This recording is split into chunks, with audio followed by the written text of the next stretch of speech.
खाना ख़त्म हो गया है, चीनी ख़त्म हो गई है, आटा ख़त्म हो गया है, दूध ख़त्म हो गया है।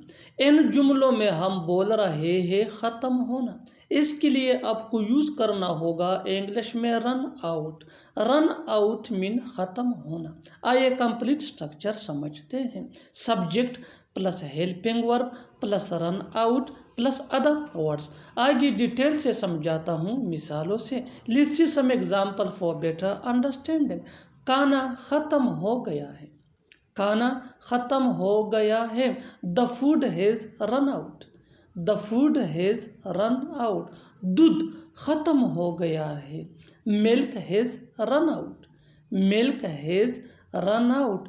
आटा ख़त्म हो गया है, the flower has run out, the flower has run out. चीनी ख़त्म हो गई है, the sugar has run out, the sugar has run out. और आखिर में ये सेंटेंस आपके लिए, कमेंट सेक्शन में इसका जवाब ज़रूर देना। मोबाइल की बैटरी ख़त्म हो गई है, मोबाइल की बैटरी ख़त्म हो गई है। हम उसे बुलाना ज़रूरी नहीं समझते, तुमने मुझे फ़ोन करना ज़रूरी नहीं समझा, मैं तुम्हें बताना ज़रूरी नहीं समझता, वो यहाँ आना ज़रूरी नहीं समझता। इन जुमलों के लिए इंग्लिश का ये स्ट्रक्चर यूज होता है।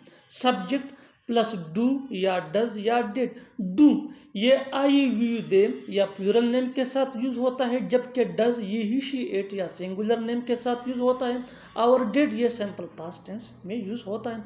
Plus not plus consider plus it necessary plus to plus V1 यानी first form of verb plus other words. आगे डिटेल से समझाता हूँ मिसालों से। Let's see some example for better understanding. हम उसे बुलाना ज़रूरी नहीं समझते, we do not consider it necessary to invite him, we do not consider it necessary to invite him. तुमने मुझे फ़ोन करना ज़रूरी नहीं समझा, you did not consider it necessary to call me, you did not consider it necessary to call me. मैं तुम्हें बताना ज़रूरी नहीं समझता, I do not consider it necessary to tell you, I do not consider it necessary to tell you.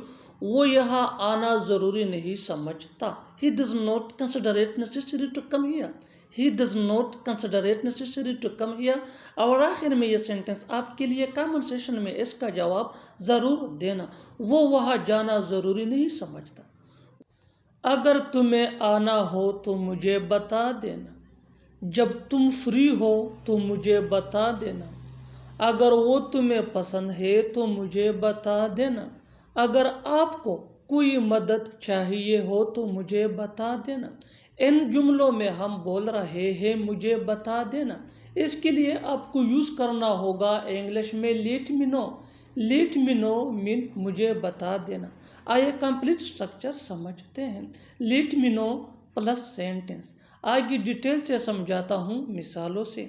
अगर तुम्हें आना हो तो मुझे बता देना, let me know if you want to come, let me know if you want to come. अगर तुम्हें जाना हो तो मुझे बता देना, let me know if you want to go, let me know if you want to go. जब तुम फ्री हो तो मुझे बता देना, let me know when you are free, let me know when you are free. अगर वो तुम्हें पसंद है तो मुझे बता देना, let me know if you like her, let me know if you like हर।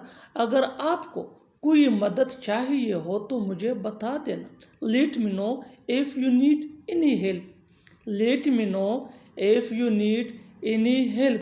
आपका जो फैसला हो मुझे बता देना, let me know what is your decision, late me know what is your decision. और आखिर में ये सेंटेंस आपके लिए, कमेंट सेक्शन में इसका जवाब ज़रूर देना।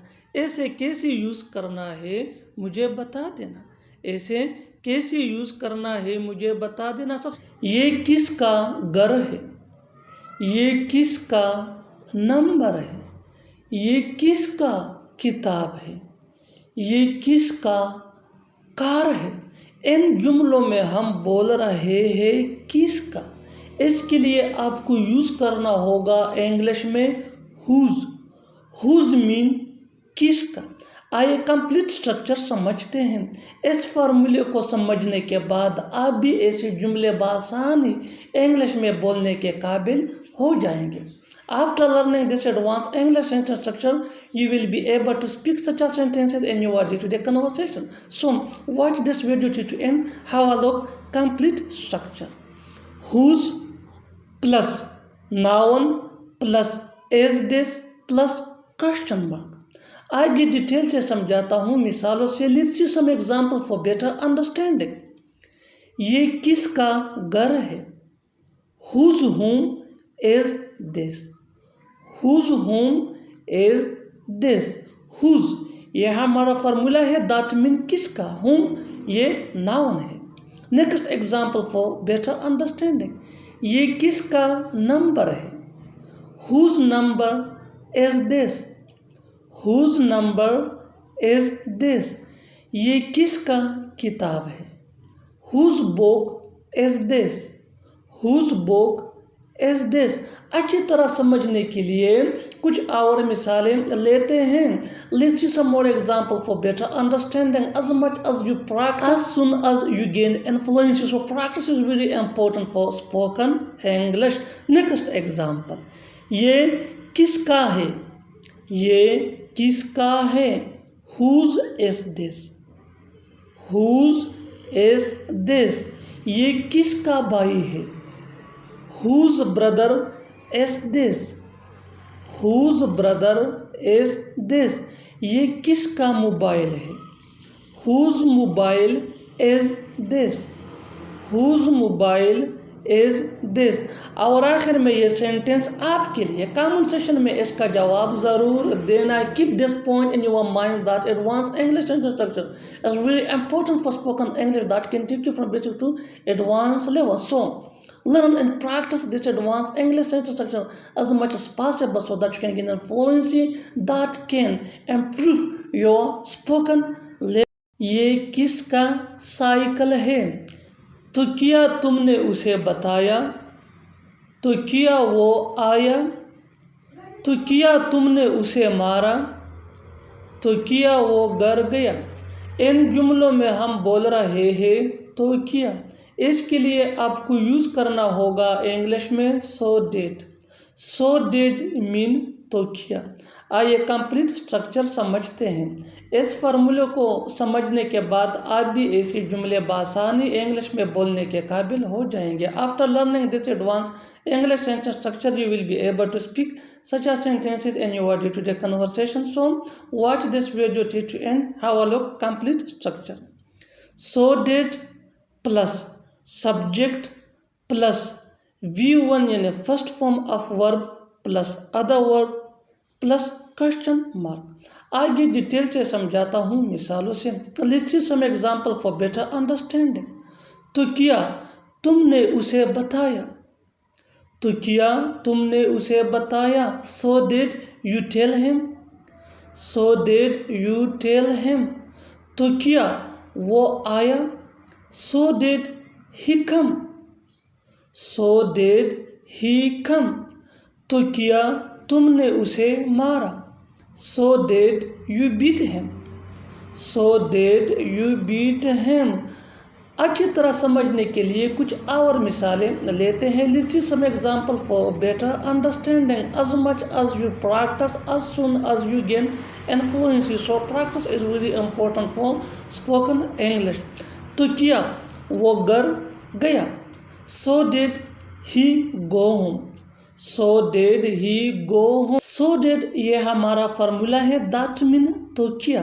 Next example for better understanding, अच्छी तरह समझने के लिए एक और मिसाल लेते हैं।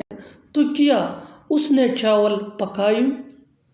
तो क्या उसने चावल पकाई? So did she cook rice? So did she cook rice? और आखिर में ये सेंटेंस आपके लिए कमेंट सेक्शन में इसका जवाब ज़रूर देना। Keep this point in your mind that advance English sentence structure is very important for spoken English that can take you from basic to advance. So learn and practice this advanced English sentence structure as much as possible so that you can gain fluency that is very vital for everyday conversation.